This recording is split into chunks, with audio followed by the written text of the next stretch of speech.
Que la paix soit sur vous, les Gaulois et les Gauloises, courageux résistants à la dictature sataniste mondiale. Je réponds à un commentaire qui disait, à propos de moi, « Elle veut donner des leçons aux musulmans alors qu'elle n'a rien à voir avec l'islam. » Effectivement, je veux donner des leçons aux musulmans, mais je n'y arrive pas. Ou en tout cas, pour la majorité d'entre eux, je n'y arrive pas. Pour une raison bien simple. Les musulmans sont beaucoup trop orgueilleux pour écouter les bons conseils qu'on leur donne et les informations qu'on leur donne. En particulier, bons conseils et informations venant d'une femme, de convertie. Donc, entre le fait que je suis une femme et le fait que je suis convertie, ils ne sont pas prêts à écouter. Leur orgueil, leur bouche, les oreilles. Cet orgueil qui est, selon le christianisme, un des péchés capitaux, et selon le Coran, à l'origine de la chute de Satan. Satan a refusé d'obéir à Dieu par orgueil. Il a considéré qu'il était meilleur que Adam et que donc il n'avait pas à se prosterner devant lui. Les musulmans sont beaucoup trop orgueilleux pour s'améliorer, parce que pour s'améliorer, il faut être prêt à se remettre en question, à écouter avec un esprit ouvert ce que peuvent dire les autres. Ce n'est pas leur cas. Je dis bien sûr, les musulmans, heureusement il y a des exceptions, hein. Bien sûr, il y a des exceptions, mais on va dire la majorité des musulmans sont des gens beaucoup trop bornés, beaucoup trop orgueilleux, hein, c'est le mot, pour écouter. Alors sur cette notion d'orgueil, c'est donc un des péchés capitaux selon le christianisme. Dans l'islam, il y a quelques considérations importantes dans les hadiths prophétiques sur l'orgueil. L'orgueil, c'est le fait de refuser la vérité venant de quelqu'un d'autre, quoi. C'est-à-dire, c'est le fait de refuser une vérité qu'on n'a pas trouvée tout seul soi-même et qui vient de quelqu'un d'autre. Et effectivement, ça correspond assez bien à ça. C'est aussi, bien sûr, la conséquence d'une opinion enflée et surévaluée de soi-même.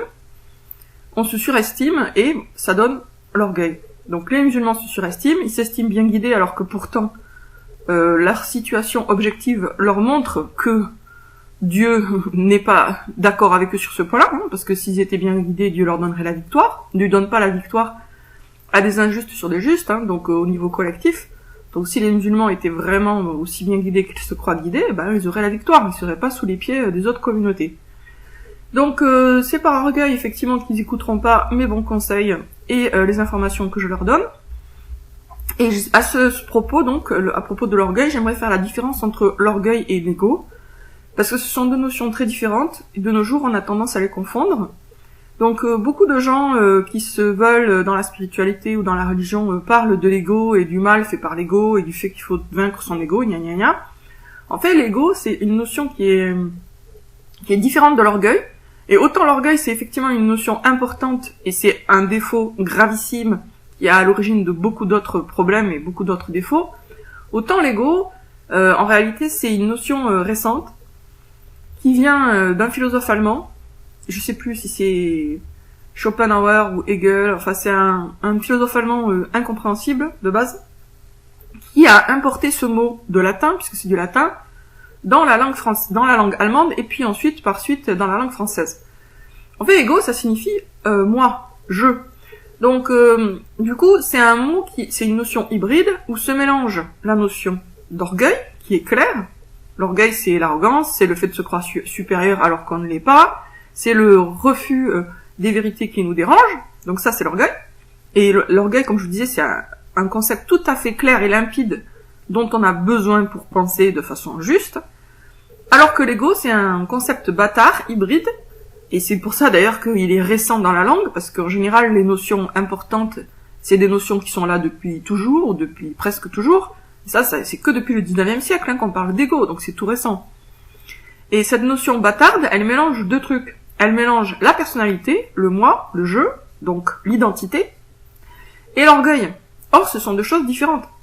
C'est même très différent, puisque une vision juste de soi-même, donc une identité juste, nous protège contre l'orgueil. Si on sait qu'on est vraiment une créature de Dieu, qu'on en a pleinement conscience, on est protégé contre l'orgueil, on est immunisé contre l'orgueil. Donc, mélanger, comme le fait l'ego, l'orgueil et l'identité, c'est glisser dans un concept extrêmement bâtard, et qui induit en erreur. C'est pour ça que moi je ne prononce jamais le mot ego, puisque pour moi c'est une notion piégée, c'est un peu comme normal qui mélange deux choses qui n'ont rien à voir. Normal selon quoi? Selon Dieu, selon la sainte nature, ou normal selon la société? Voter Hitler à une époque c'était normal, selon la société c'était pas normal selon la sainte nature. Donc il faut savoir distinguer les deux concepts qui sont mélangés sous le mot normal. Mais bon, même normal, on peut dire quand même, oui, il a un sens, puisque on peut dire normal selon la saine nature, et c'est bon. Par contre, égo, on a un mélange vraiment très difficile à éclaircir entre l'identité et l'orgueil. Donc pour ça, moi je parle d'orgueil, et je parlerai jamais d'égo. L'ego n'est pas l'ennemi, l'ego c'est la personnalité, c'est l'identité. Alors même si on mélange un peu d'orgueil là-dedans, ça reste un concept hybride, mal foutu, et trompeur à ce titre. L'ego n'est pas à tuer, hein, parce que si vous tuez votre ego, vous vous retrouvez à l'hôpital psychiatrique. Ça veut dire que vous avez perdu votre identité, vous ne savez plus qui vous êtes. Y a un roman qui n'est certainement pas bon, hein, que je vous conseille pas, mais dont le titre est assez intéressant. Son titre c'est J'ai des idées pour tuer ton ego. Ouais, ça veut dire quoi? Clairement, ça veut dire j'ai des idées pour te détruire toi, pour te faire du mal, pour t'humilier, pour te rabaisser. Donc la lutte contre l'ego est une espèce de false flag, de faux drapeau, souvent, pour détruire l'autre. C'est pour ça qu'il y a des femmes aussi qui expliquent, et là pour le coup c'est vrai de certaines façons, que la polygamie c'est bon contre l'ego. Ah bah oui, ça peut être humiliant, quoi. Après ça dépend de la façon dont c'est vécu, etc. Hein. Mais dans certains contextes ça peut être extrêmement humiliant. Et du coup c'est une atteinte à l'identité profonde de la personne qui subit la situation, si elle ne l'a pas choisi, bien sûr. Hein. Tout dépend de la situation. Comme pour tout d'ailleurs. Donc, pour revenir à l'essentiel, oui, je cherche à donner des leçons aux musulmans, mais ils sont trop cons, trop arrogants. Je fais un équivalent un peu rapide. Entre con et arrogant, c'est pas tout à fait la même chose, mais bon, on va dire ils sont trop arrogants pour les écouter et les prendre en compte. Et j'ai tout à voir avec l'islam. Je suis converti depuis 2005. J'ai bien étudié l'islam. C'est ma religion. Plus généralement, ma religion, c'est la vérité, la foi en Dieu. Mon pays, c'est la vérité. Et ceux qui sont pas contents, bah, ils ont qu'à se désabonner. Sur ce, je vous dis à bientôt les Gaulois et les Gauloises pour une prochaine vidéo.